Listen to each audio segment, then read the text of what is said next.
Marzo de 2024. Una mujer de 68 años enciende una grabadora en la sala de su casa en Fresnillo, Zacatecas. Afuera llueve. Adentro, sobre la mesa, hay una foto vieja, ella con 29 años, sonriendo frente a un corral, con el pelo recogido y las manos ya curtidas de trabajo. Esa mujer se llama Sabina Reyes y durante 6 años, entre 1983 y 1989, trabajó en el rancho de un hombre que México entero conocía como el Charro de México. Un hombre que cantaba corridos que hacían llorar a generaciones enteras, que interpretó a Zapata y a Pancho Villa en el cine, que se convirtió en símbolo de la tradición ranchera mexicana. Sabina lo conoció de cerca. Lo vio en su rancho de Moyagua, en la cotidianidad que las cámaras nunca captaron. Y hay una temporada de esos 6 años que Sabina no había contado nunca, hasta ahora. No porque fuera un secreto guardado con candado.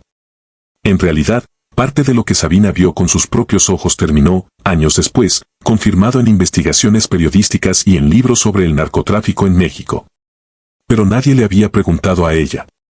Nadie le había preguntado a la mujer que servía el café, que lavaba la ropa, que escuchaba las conversaciones desde la cocina mientras el rancho recibía visitas que no eran del mundo del espectáculo. Sabina nació en 1955 en un ejido cerca de Villanueva, Zacatecas, la misma tierra donde había nacido, décadas antes, el propio Antonio Aguilar. Su familia sembraba frijol y maíz en una parcela pequeña que apenas alcanzaba para comer. A los 14 años dejó la escuela para ayudar en la casa. A los 27, viuda joven con un hijo pequeño, una prima le avisó que en el rancho de don Antonio buscaban personal de planta. Pagaban bien para la región, había cuarto y comida. Sabina fue a la entrevista con su hijo de 3 años de la mano, porque no tenía con quién dejarlo. La recibió el capataz del rancho, un hombre serio que le hizo 2 preguntas, si sabía cocinar y si era discreta. Sabina dijo que sí a ambas y quedó contratada esa misma tarde. El rancho se llamaba El Soyate, cerca de Villanueva, aunque Sabina pasó también temporadas en otra propiedad de la familia, más al sur, cerca de Moyagua, donde años después se filmarían escenas de una de las películas más recordadas de Aguilar. Grande, ordenado, con caballerizas impecables y un ruedo de toros que Sabina nunca había visto antes en su vida. Todo cuidado con un dinero que ella no podía ni imaginar. Los primeros meses fueron tranquilos. Antonio Aguilar viajaba constantemente, entre giras, rodajes y presentaciones. El rancho funcionaba con su propia rutina, casi sin necesitar al patrón presente. Sabina aprendió rápido los horarios, el trabajo, el silencio que se esperaba de ella. Y esperó, como todos en el rancho, a conocer al hombre dueño de todo eso. Lo que Sabina no sabía era que 2 años después, en 1985, ese rancho recibiría visitas que ella jamás olvidaría. Sabina recuerda con claridad la primera vez que vio a Antonio Aguilar de cerca. Llegó al rancho una tarde de domingo, bajando de una camioneta con el sombrero puesto y esa presencia que, según decía la gente del pueblo, llenaba cualquier cuarto en el que entrara. Saludó al capataz, dio algunas instrucciones sobre los caballos y entró a la casa principal sin mirar demasiado al personal nuevo. Esa noche, durante la cena, Sabina lo observó desde la cocina, comía en silencio, escuchaba música en un radio viejo, y de vez en cuando canturreaba una estrofa que después ella reconocería en la radio, meses más tarde. Ya convertida en canción de éxito. No era un patrón cruel, dice Sabina, y es honesta en eso. A diferencia de otros relatos que ha escuchado sobre otros artistas de la época, Aguilar trataba al personal con una formalidad seca pero no con desprecio. Preguntaba los nombres, aunque los olvidara rápido. Pagaba las quincenas completas. Permitía que Sabina llevara a su hijo pequeño al rancho algunas tardes, mientras ella terminaba su turno. Eso, dice, se lo reconoce siempre que cuenta esta historia, no es un relato de maltrato personal. Es un relato de otra cosa. Sabina recuerda 1984 como el año en que empezó a notar movimiento distinto en la propiedad.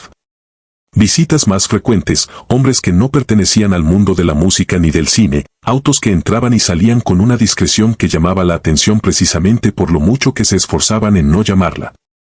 El capataz avisaba con antelación esos días, hoy hay visitas, no anden curioseando por el patio trasero. Y el personal, acostumbrado a obedecer sin preguntar, obedecía. En esa época, cuenta Sabina, el rancho se preparaba también para algo distinto, la filmación de una película. Se hablaba de un rodaje próximo, de un personaje llamado Lamberto Quintero, de escenas que se filmarían en tierras cercanas a Moyagua. Sabina no entendía entonces de producciones de cine, pero sí notó que, para esas fechas, empezaron a llegar al rancho vehículos y equipo que no parecían pertenecer solamente a la filmación. Armas de utilería, decían algunos. Autos para las escenas, decían otros. Sabina no cuestionó nada, no era su lugar hacerlo. Fue años después, ya mayor, leyendo una nota de periódico que una vecina le mostró, cuando Sabina conectó lo que había visto con lo que se documentaba públicamente, que parte de ese equipo, autos y armas. Según investigaciones periodísticas publicadas mucho tiempo después, no habían sido simple utilería, sino préstamos de una persona cercana al narcotráfico de la época. Alguien que tenía trato con Aguilar como conocido de la región. Sabina no puede dar nombres con certeza absoluta desde su memoria, lo que puede dar es lo que vio, hombres serios, trato cordial pero cauteloso entre ellos y el patrón. Y un ambiente de tensión discreta cada vez que esas visitas ocurrían. Sabina describe una tarde específica de 1985 con más detalle que ninguna otra. Fue un miércoles, dice, porque los miércoles era día de mercado en el pueblo y ella no había podido ir esa semana porque le pidieron quedarse en el rancho por si se ofrecía algo. Llegaron 3 camionetas alrededor del mediodía. De ellas bajaron varios hombres, algunos con sombrero, otros con ropa que a Sabina le pareció distinta a la del campo, más cuidada, más urbana. El capataz salió a recibirlos con una formalidad que Sabina no le había visto usar con nadie más, ni siquiera con los productores de cine que a veces visitaban la propiedad. Antonio Aguilar salió también a saludar. Sabina lo vio desde la ventana de la cocina, donde preparaba café para la reunión. Hubo un intercambio breve, apretones de manos, palabras que no alcanzó a escuchar, y después todos entraron a una de las habitaciones usadas como oficina. Sabina llevó café 2 veces esa tarde, como parte de su trabajo, y en ambas ocasiones notó lo mismo, un silencio pesado apenas ella tocaba la puerta, conversaciones que se detenían mientras servía. Y que retomaban en voz baja apenas ella salía. No escuchó nada comprometedor directamente, es honesta en eso. Lo que sí recuerda con precisión es lo que vio en el patio trasero mientras los hombres seguían en la reunión, varias armas largas dentro de una camioneta, cubiertas apenas con una lona. Y cajas que 2 de los ayudantes trasladaban con cuidado hacia una bodega del rancho que normalmente se usaba para guardar arreos y monturas.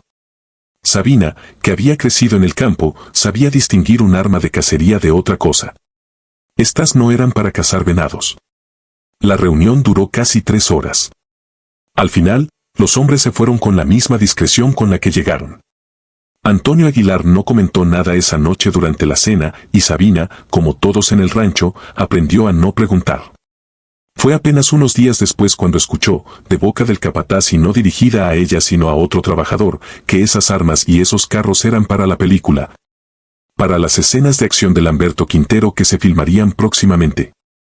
Sabina no dudó de esa explicación entonces. Tenía sentido. Aguilar era productor, conocía el negocio del cine, y una producción necesitaba utilería. Fue solo años más tarde, ya con la película estrenada y con el tiempo suficiente para que la memoria decantara los detalles, que Sabina empezó a dudar de esa versión oficial.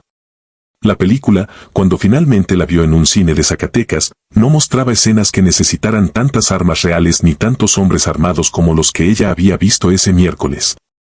Y el nombre de uno de esos hombres, con el paso de los años, empezó a aparecer en las noticias, ligado a un capo de la droga de la época que operaba en la región.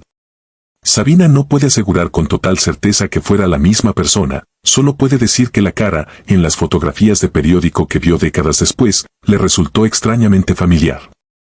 Lo que Sabina sí puede confirmar, porque no depende solo de su memoria sino de lo que después se volvió del dominio público, es que la relación entre Antonio Aguilar y ese mundo no fue un encuentro aislado. Investigaciones periodísticas y libros publicados años después de esos hechos documentaron que, en esa misma época, un hombre identificado como Ernesto Fonseca Carrillo, conocido como Don Neto, uno de los fundadores del Cártel de Guadalajara, prestó armas y vehículos para la filmación de Lamberto Quintero, y que ese material se trasladó justamente a un rancho de Aguilar en la zona de Moyagua, Zacatecas. Sabina, al enterarse de esto años después, sintió que finalmente entendía lo que había presenciado aquella tarde de miércoles sin saber ponerle nombre. Es importante decir, y Sabina misma lo aclara en su relato, que ella nunca vio a Antonio Aguilar participar en actividades delictivas directas. Lo que vio fue una relación de cercanía social, de confianza suficiente para que un hombre de ese perfil prestara recursos para una producción cinematográfica. En una época y una región donde ese tipo de vínculos entre figuras del espectáculo y personajes del narcotráfico no eran extraños ni estaban tan estigmatizados como lo están hoy. Era, dice Sabina, un tiempo distinto, una zona del país distinta, donde las fronteras entre el mundo del rancho, el mundo de la música y el mundo del narcotráfico se cruzaban con una naturalidad que hoy resulta difícil de comprender desde fuera. Sabina continuó trabajando en el rancho después de ese episodio.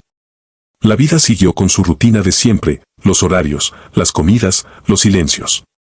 Antonio Aguilar seguía de gira la mayor parte del año, cada vez más famoso, cada vez más consolidado como una de las grandes figuras de la música ranchera y el cine mexicano. En el rancho, mientras tanto, la vida de los trabajadores continuaba invisible, ajena a los reflectores, sosteniendo con su trabajo cotidiano la maquinaria que permitía que la imagen pública del Charro de México se mantuviera impecable. Hubo, cuenta Sabina, otros momentos en los años siguientes en que reconoció caras similares en visitas al rancho, aunque ninguna tan clara como la de aquel miércoles de 1985. El capataz, con el tiempo, se volvió más cuidadoso en advertir al personal cuando había visitas especiales, y Sabina aprendió, como todos, a mantenerse en la cocina, a no hacer preguntas, a servir el café y desaparecer. En 1989, después de 6 años en el rancho, Sabina decidió irse. No por ese episodio en particular, dice, sino por una combinación de razones. Su hijo ya tenía edad escolar y necesitaba estar en el pueblo, cerca de una escuela, y ella sentía, sin poder explicarlo del todo entonces, que había visto demasiado para seguir fingiendo que no había visto nada. Se despidió del capataz, cobró su liquidación completa, algo que reconoce con gratitud incluso ahora, y volvió a Villanueva con su hijo y sus ahorros. Los años después de dejar el rancho, Sabina los pasó reconstruyendo su vida en Villanueva. Puso un pequeño negocio de comida cerca del mercado, sacó adelante a su hijo, que terminó estudiando mecánica automotriz, y con el tiempo se mudó a Fresnillo, donde vive actualmente. Durante décadas no habló con nadie fuera de su círculo cercano sobre lo que había presenciado en el rancho de Aguilar. No porque sintiera que guardaba un secreto peligroso, sino porque, simplemente, nadie le preguntó, y ella tampoco sintió la necesidad de contarlo sin que viniera al caso.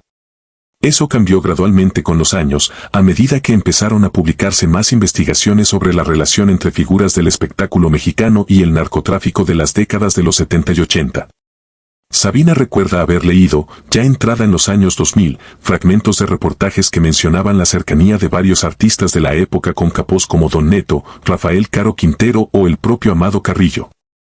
Y recuerda con particular claridad el día en que, en un periódico que un vecino le prestó, encontró la mención específica de las armas y vehículos prestados para la filmación de Lamberto Quintero.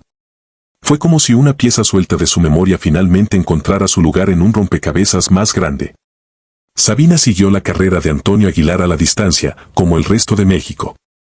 Lo vio consolidarse como leyenda, sus giras ecuestres, sus premios, su estrella en el Paseo de la Fama de Hollywood, su matrimonio con Flor Silvestre, a quien Sabina recuerda haber visto de lejos un par de veces durante su tiempo en el rancho, siempre elegante, siempre amable con el personal en las pocas ocasiones en que coincidieron. No guarda Sabina ningún rencor hacia esa familia, su relato, insiste, no busca ensuciar el nombre de nadie que no haya estado directamente involucrado en lo que ella vio. Cuando Antonio Aguilar murió en 2007, Sabina, como millones de mexicanos, sintió una tristeza genuina. Escuchó sus canciones esa semana, particularmente las que él cantaba de madrugada mientras ella preparaba el desayuno en el rancho, décadas atrás. Sintió que una parte de su propia juventud, de su propia historia, se iba también con él. Y sin embargo, guardaba esa otra memoria, la del miércoles de las camionetas y las armas cubiertas con lona, que no lograba conciliar del todo con la imagen del ídolo que el país entero lloraba. Fue apenas hace un par de años, ya con sus nietos animándola a contar su historia después de escuchar testimonios similares de otras ex empleadas de la época dorada del espectáculo mexicano, que Sabina decidió finalmente sentarse frente a una grabadora y hablar. La decisión de hablar no fue sencilla para Sabina. Durante meses lo pensó, consultó con su hijo, ya adulto, y con una de sus nietas, que estudia periodismo en Zacatecas y fue quien finalmente la ayudó a organizar y grabar su testimonio. Sabina temía, sobre todo, que su relato se malinterpretara como un intento de hablar mal de una figura tan querida como Antonio Aguilar, cuando su intención era otra. Dejar constancia de una época y de una realidad que ella vivió de cerca, sin exagerar ni inventar, ciñéndose a lo que efectivamente presenció y a lo que después se documentó públicamente. Su nieta le explicó algo que terminó de convencerla, que la historia de la relación entre el espectáculo mexicano y el narcotráfico de esos años ya era, en buena medida, del dominio público. Gracias al trabajo de periodistas e investigadoras como Anabel Hernández, cuyo libro documenta con testimonios y fuentes la cercanía de distintos artistas con ese mundo, incluyendo la mención específica del propio Antonio Aguilar y el préstamo de armas y vehículos de Don Neto para la filmación de Lamberto Quintero. Lo que Sabina podía aportar no era una acusación nueva, sino una mirada desde adentro, desde la cocina de ese rancho, de cómo se vivía esa realidad para quienes trabajaban ahí sin tener voz ni voto sobre lo que ocurría a su alrededor. Sabina también quiso dejar claro, en varias partes de su testimonio, que su relato no busca reducir a Antonio Aguilar a esa única faceta. Habla con cariño genuino de los momentos en que lo escuchó ensayar canciones de madrugada, de la manera en que trataba a sus caballos con una paciencia que contrastaba con la formalidad seca que mostraba con las personas, de los pequeños gestos de generosidad que tuvo con ella, como permitirle llevar a su hijo pequeño al rancho.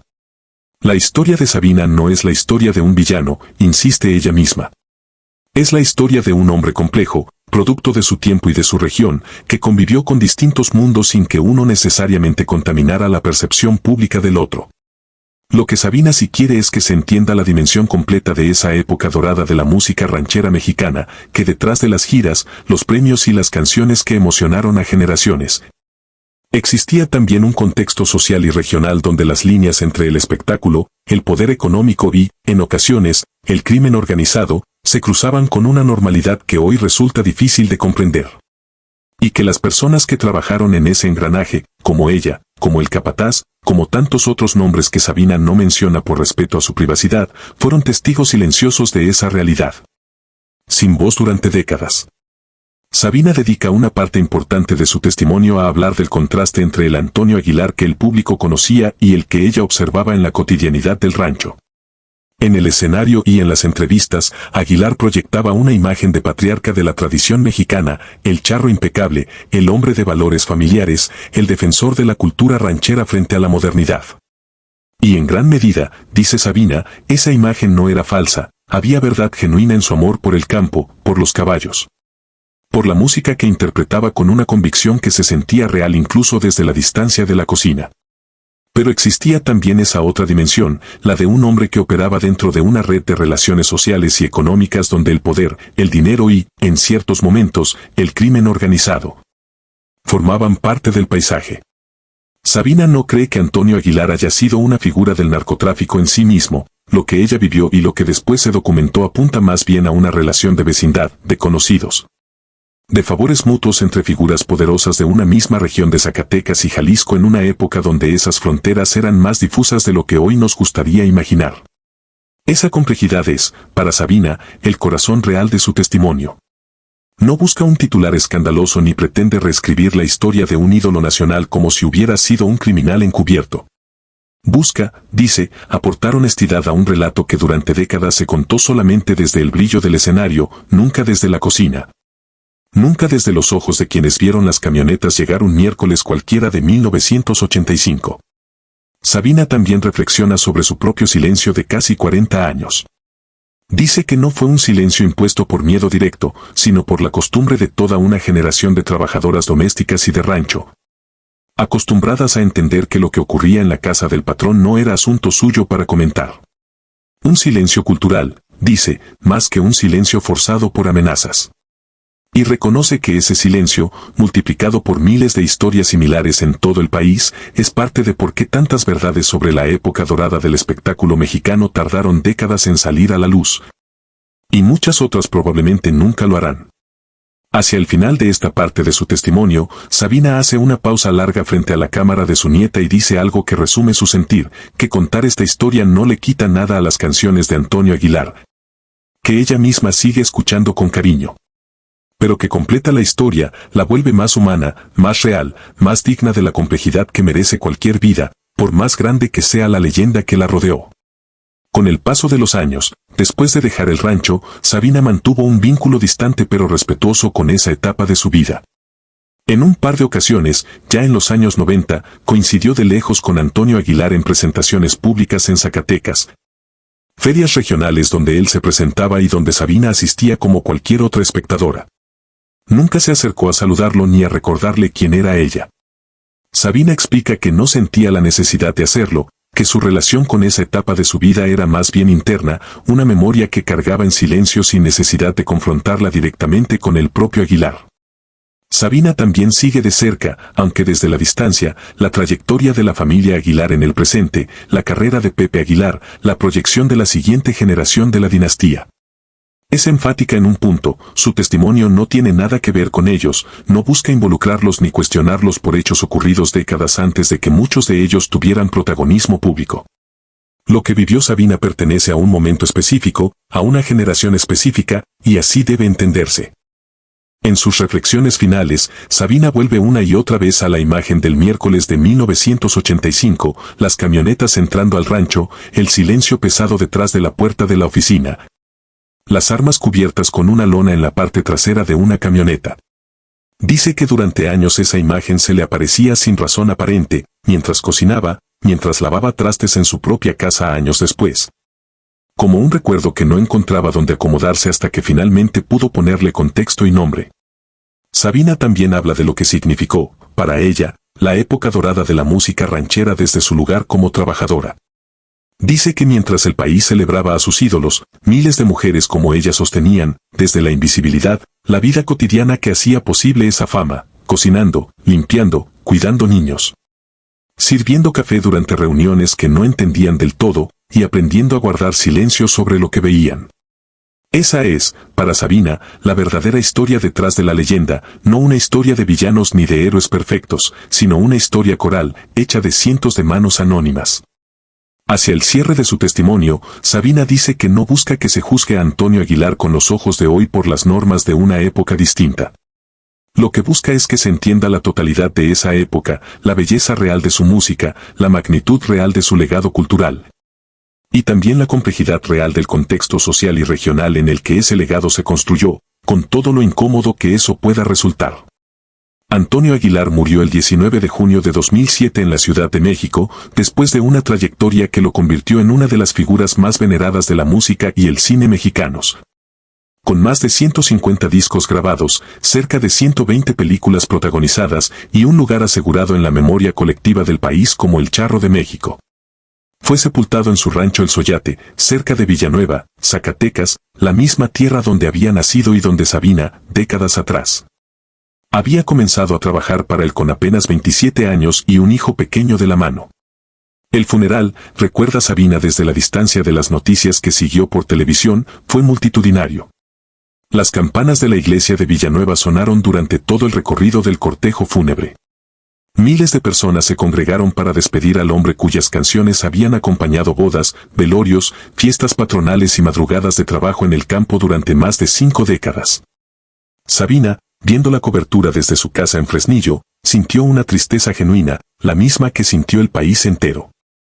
Y sin embargo, junto a esa tristeza, cargaba también la otra memoria, la que ahora, casi 20 años después, finalmente decidió compartir. No como un ajuste de cuentas, insiste una vez más, sino como un acto de honestidad histórica hacia una época que ella vivió de cerca y que merece contarse completa, con su luz y con su sombra. Sabina reflexiona sobre lo que significa, para una sociedad, construir símbolos a partir de figuras humanas inevitablemente complejas. Dice que entiende por qué México necesitaba, y sigue necesitando, símbolos como Antonio Aguilar, representaciones de una identidad cultural, de una tradición que se sentía amenazada por la modernidad y la globalización. Pero dice también que esos símbolos se construyen, casi siempre, dejando fuera las partes incómodas, las partes que no encajan con la narrativa limpia que el público quiere consumir. Ella no pretende destruir ese símbolo. Sabe que las canciones de Antonio Aguilar seguirán sonando en las radios rancheras del país durante generaciones, que su legado cinematográfico seguirá estudiándose como parte fundamental de la época dorada del cine mexicano. Lo que Sabina ofrece, dice, es simplemente una capa adicional de verdad, una perspectiva que durante casi 40 años nadie le pidió, y que ahora, con la distancia del tiempo y la tranquilidad de la vejez, Finalmente se siente en condiciones de compartir. Al final de su testimonio, Sabina hace una pausa larga y mira directamente a la cámara que sostiene su nieta. Dice que no arrepiente los 6 años que trabajó en el rancho de Antonio Aguilar. Que fueron años duros, de mucho trabajo y poco descanso, pero también años que le permitieron sacar adelante a su hijo, ahorrar lo suficiente para poner después su propio negocio, y ser testigo, aunque fuera desde la cocina, de un capítulo importante de la historia cultural de México. Lo que sí le pesa, dice, es el silencio de casi 40 años. No porque sintiera que debía haber denunciado algo en su momento, sino porque durante décadas cargó sola una pieza de historia que, ahora entiende, pudo haber aportado contexto y humanidad a un relato que el país sigue contando de manera incompleta. Sabina no cree que su testimonio cambie la forma en que México recuerda a Antonio Aguilar. No pretende que sus canciones dejen de sonar en las radios, ni que su legado cinematográfico se borre de los libros de historia del cine mexicano. Lo que espera, simplemente, es que su historia se sume a las miles de historias silenciosas que sostuvieron, desde la invisibilidad, la época dorada del espectáculo en México. Su nieta, quien grabó y organizó este testimonio, dice que decidió compartirlo públicamente después de mucho pensarlo, consciente de que toca un tema documentado por periodistas serias como Anabel Hernández, pero que necesitaba también la voz de quienes lo vivieron desde adentro, sin cámaras, sin reflectores, sin más protagonismo que el trabajo cotidiano de sostener la casa de un hombre que el país entero admiraba. Hay una pregunta que queda flotando después de escuchar historias como la de Sabina, y no es si Antonio Aguilar fue un buen hombre o un mal hombre, porque esa pregunta, una vez más, resulta demasiado simple para una vida tan compleja como la suya, construida en una región y una época donde las fronteras entre distintos mundos no eran las que conocemos hoy. La pregunta real es qué tanto de la historia de nuestros ídolos conocemos realmente y cuánto de esa historia depende de que alguien, algún día, decida finalmente hablar. Sabina Reyes sigue viviendo en Fresnillo, rodeada de sus nietos, escuchando de vez en cuando, sin rencor, alguna canción de Antonio Aguilar en la radio. Dice que la música sigue siendo hermosa. Que el hombre, como todos los hombres, fue más complicado de lo que cualquier canción, cualquier película o cualquier leyenda puede contener completo.